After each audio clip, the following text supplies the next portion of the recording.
Every single day for the month of February, in honor of Black History Month, I will be covering a Black woman who has been affected by or even lost their lives due to the increasing maternal mortality rate of Black women in the U.S. If you didn't know, we as Black women are 243% more likely to die from pregnancy-related complications than white women. This is episode number 5, Black Talk, the Womb, and the Room. This here is Charisse Johnson, and she has forgone her dream of having 5 children because she will never give birth again due to the 2 very traumatic childbirth experiences she had, and it all begun with the hospital making a mistake that they still to this day have never admitted to making.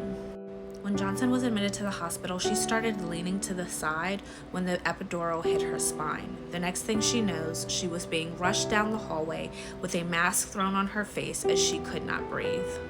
She doesn't have much memory because a few moments later she was unconscious. She only woke to the sounds of her baby crying, who was rushed off to the NICU before she even got to see what he looked like. The next day, the doctors revealed that Johnson had a high block. They never offered any type of explanation on what exactly that medical condition was.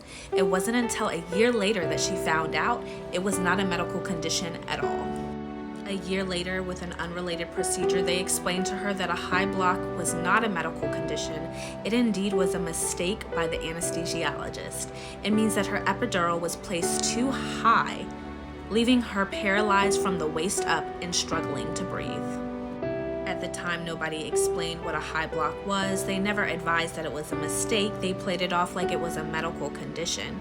Nobody ever took any type of responsibility or gave her any type of reassurance or comfort.